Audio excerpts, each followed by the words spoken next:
Il est 18 h, bonsoir à tous et bienvenue dans ce flash. Le président Alassane Ouattara a procédé ce jeudi à un léger réaménagement technique de son gouvernement dirigé par le Premier ministre Amadou Gon Coulibaly. Annonce faite par le secrétaire général de la présidence, Patrick Hachi, extrait. Communiqué de la présidence de la République. Le président de la République, son Excellence M. Alassane Ouattara, a procédé ce jeudi 1er mars 2018 à un réaménagement technique du gouvernement.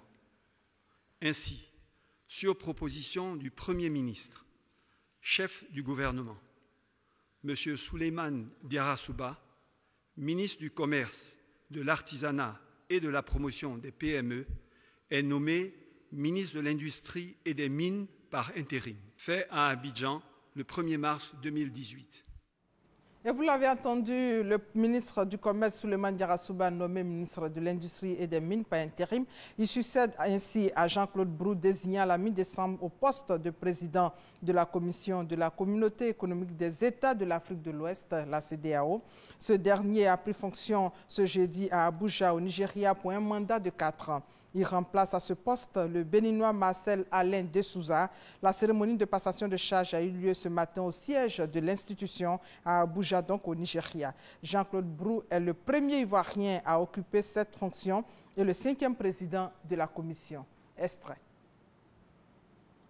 C'est ma mission sous le signe de la continuité, de la concertation et du progrès.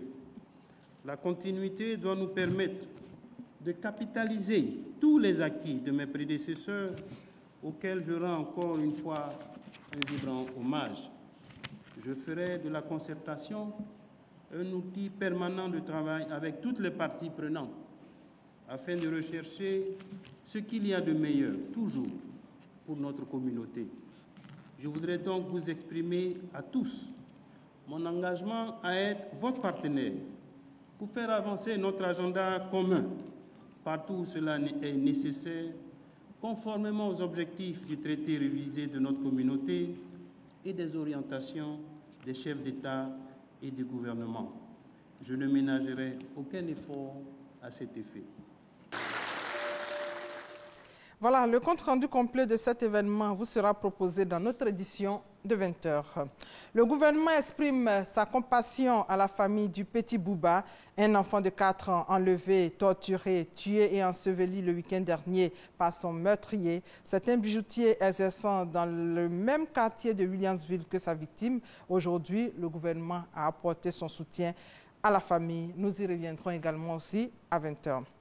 La commission électorale indépendante, la CEI, a organisé un point de presse ce jeudi portant sur les activités que la dite commission mène ou mènera ou aura à mener dans le cadre des élections sénatoriales qui se tiendront le 24 mars prochain.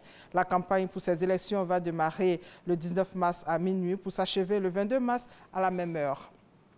Et vous le savez, le gouvernement a adopté le mercredi 14 février dernier une ordonnance portant sur l'élection des sénateurs. Cette ordonnance et les décrets relatifs au scrutin pris en Conseil des ministres divisent la classe politique. De l'opposition à la mouvance présidentielle, les avis sur la tenue de ce scrutin sont partagés. Qu'est-ce qui divise les partis de l'opposition et le gouvernement? Que reproche-t-il à cette ordonnance? Quelle est la position de la mouvance présidentielle? Les réponses à toutes ces interrogations dans le dossier politique de ce soir, signé Michel Digré. Pour terminer, au Mali, 4 casques bleus ont été tués et 4 grièvement blessés hier dans le centre du pays dans une attaque à l'engin explosif artisanal, a annoncé la force de l'ONU au Mali, la MINUSMA. Et voilà, c'est la fin de ce flash. Merci de votre fidélité. On se retrouve à 20 h. Mais avant, nous vous proposons l'info régionale.